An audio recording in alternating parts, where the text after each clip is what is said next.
People seek retreats for themselves, houses in the country, seashores, and mountains. And thou too art one to desire such things very much. But this is altogether a mark of the most common sort of men, for it is in thy power whenever thou shalt choose to retire into thyself. For nowhere, either with more quiet or more freedom from trouble, does a man retire than into his own soul. Marcus Aurelius, Meditations. Take a moment to truly let that quote sink in. It was written not by a reclusive philosopher in some secluded forest, but by one of the most powerful men in the world, a Roman emperor at the head of a vast, chaotic empire.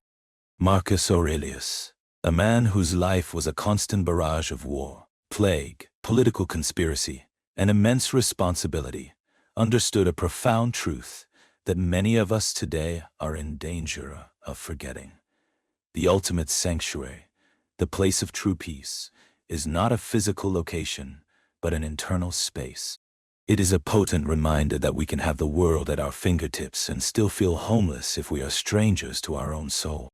This quote echoes across the centuries to speak directly to the heart of the modern paradox. Have you ever felt it? That deep, gnawing ache of loneliness? Even when you're in a crowded room? In a world that has never been more connected, with cities that never sleep, and social media feeds that scream for our attention, more of us feel profoundly, painfully isolated than ever before. We scroll through images of happy couples, laughing friends, perfect families, and a quiet question forms in our hearts. Why not me? This feeling, this state of being cut off from genuine human connection, is what we call isolation. It's a cold, desolate space, a feeling of being an outsider looking in on a life that everyone else seems to be living. But what if I told you there is another way to be alone? A way that doesn't lead to despair but to depth. A path that doesn't fracture the soul but makes it whole. This is the state of solitude. It is not something that happens to you. It is something you choose. It is the deliberate, conscious act of turning away from the noise of the world to listen to the whispers of your own soul. The great psychologist Carl Jung believed that this journey inward was not an escape from life, but the most essential part of it. It is the path to what he called individuation. The process of becoming who you were always meant to be. Today, we are going to walk that path. We will explore the crucial difference between the pain of isolation and the power of solitude. We will delve into the hidden landscape of the unconscious mind, a world that Jung spent his life mapping. We'll encounter the strange and powerful figures that live there, the shadow, the anima, and the self. And we will discover how embracing solitude is not about rejecting the world, but about finding your true place within it.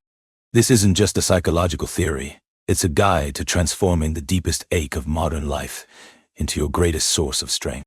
To understand the Jungian path, we must first confront the prison of the modern psyche, isolation. We live in an age of mass-mindedness.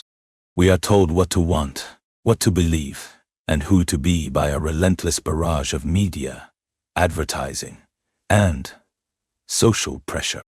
Jung, in his book The Undiscovered Self, warned profoundly of this danger. He saw that modern society tends to reduce human beings to statistical units, to interchangeable cogs in a vast economic and political machine. This pressure to conform, to fit in, slowly erodes our individuality. We begin to measure our self-knowledge not by any deep inner truth, but by what the average person in our social circle knows and accepts about themselves.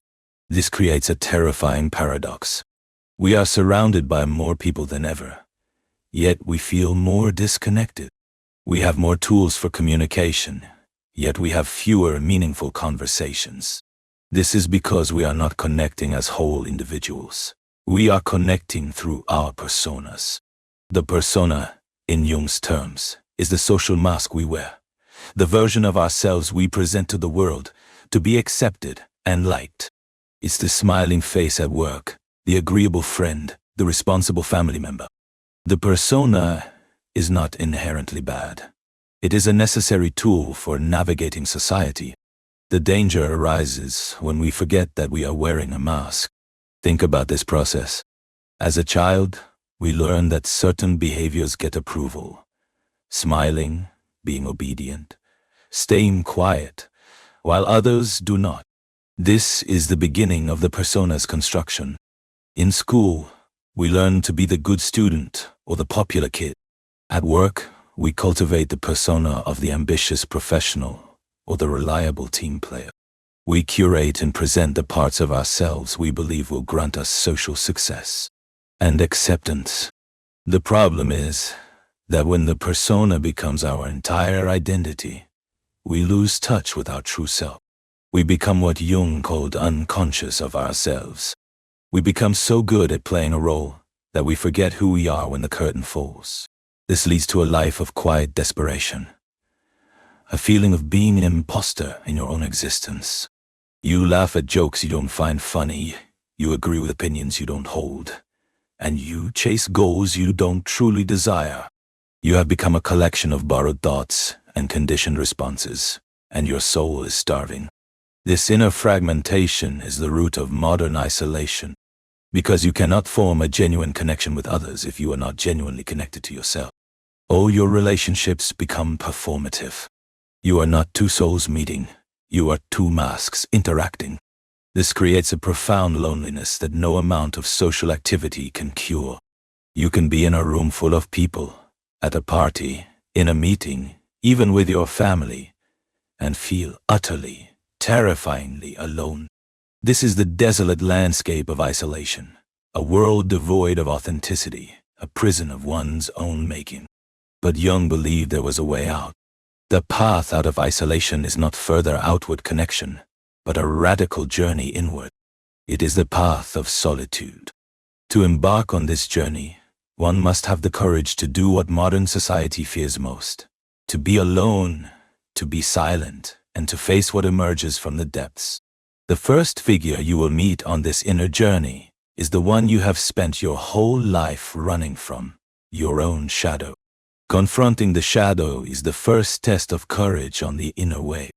The shadow, as Jung defined it, is the dark side of our ego personality. It contains all the parts of ourselves that we have repressed, denied, or are ashamed of. Our selfishness, our rage, our secret desires, our cowardice, our vulnerabilities. Everything we have been told is bad or unacceptable. We all have a shadow, and we spend most of our lives trying to pretend we don't. Instead, we project it onto others. This projection happens all the time. You see a politician on TV and feel a wave of disgust. They're so corrupt, so power-hungry. You're projecting. Your shadow, containing your own unacknowledged ambition, is being triggered. Or perhaps a coworker seems pathologically lazy, doing the bare minimum, and it drives you insane. Why? Perhaps because you have repressed the part of your own shadow that longs for rest, that wants to be lazy, and you resent someone else for expressing it freely. The shadow is an uncomfortable moral mirror. Until you make the unconscious conscious, Jung warned, it will direct your life, and you will call it fate. The unacknowledged shadow does not lie dormant. It secretly controls us from behind the scenes. It's the source of our self-sabotage, our irrational moods, our sudden bursts of anger that seem to come from nowhere. When a man who prides himself on his kindness suddenly erupts in a fit of rage, that is his shadow breaking through. When a woman who sees herself as selfless finds herself crippled by envy, she has just met her shadow. The process of solitude forces this confrontation. When you remove the distractions of the outside world, the inner voices get louder. In the quiet of solitude, you can no longer run from the parts of yourself you dislike. You must face them. This process, which Jung called the realization of the shadow, is the beginning of all true self-knowledge. It is painful, humbling, and often terrifying. It means admitting to yourself, yes, I too am capable of this greed, this anger, this weakness. But paradoxically, this acceptance does not make you weaker. It makes you whole. By integrating the shadow, by bringing its contents into the light of consciousness, you strip it of its compulsive power. The anger you once repressed can be transformed into assertive energy for setting boundaries. The fear you denied can become a source of wisdom and caution.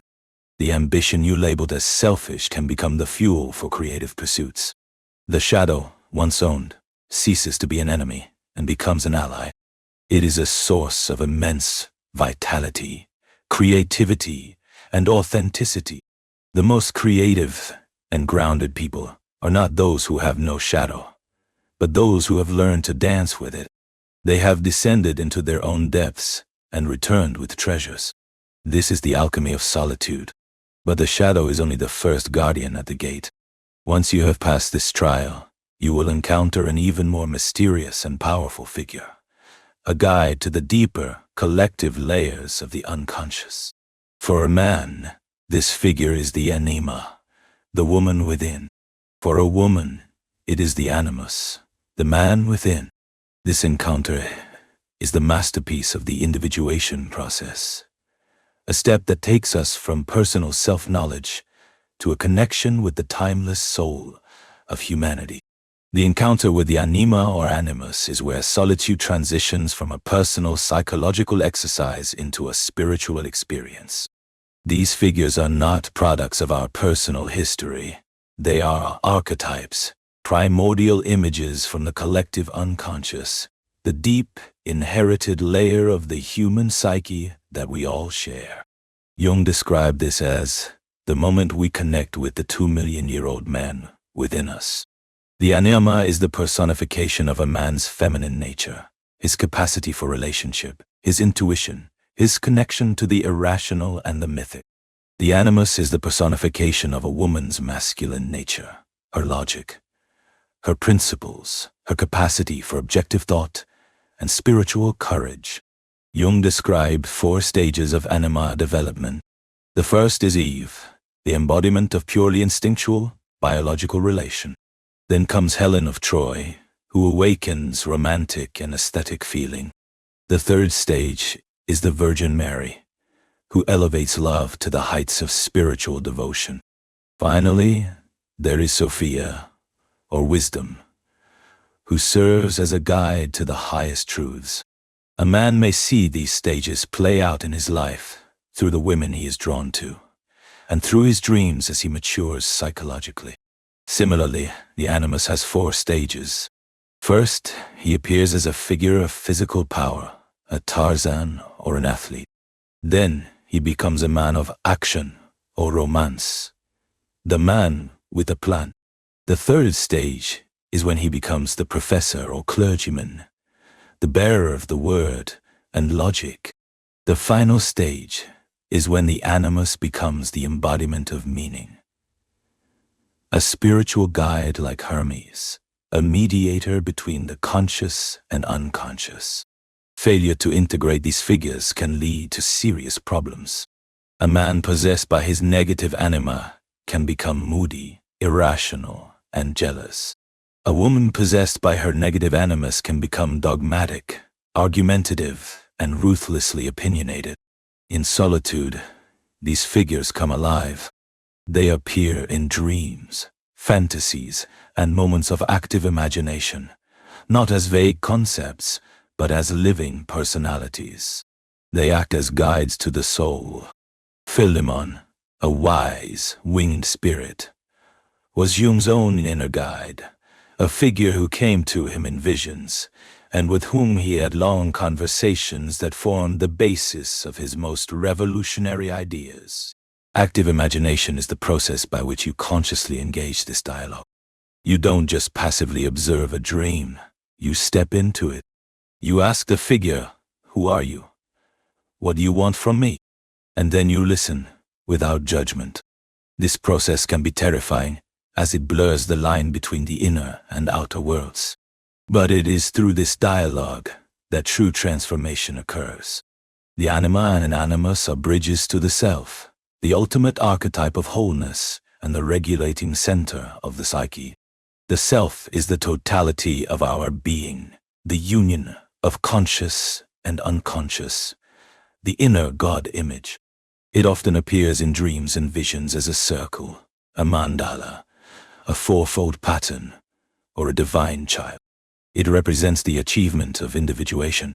To experience the self is to feel a profound sense of connection to all things, a feeling of being both a unique individual and a part of the eternal cosmos. It is not an inflation of the ego, but it's humbling. The ego realizes it is not the center of the universe. It is a planet revolving around a much larger central sun, the self. This is the crucial difference between individualism and individuation.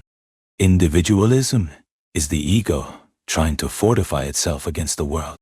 Individuation is the ego's will in service to something greater than itself. This is why solitude, in the Jungian sense, is not an escape from the world but a sacred pilgrimage to its very center. It is a path that leads from the lonely prison of the isolated ego to a profound, unshakable connection with the whole of life. It transforms the feeling of being alone into the experience of being all one. This journey is not for the faint of heart. It requires courage, patience, and a willingness to face the unknown. But for those who dare to walk it, the reward is immeasurable. The discovery of a meaning that cannot be shaken by the storms of the outer world. A peace that comes from within, and a sense of purpose that illuminates every moment of life.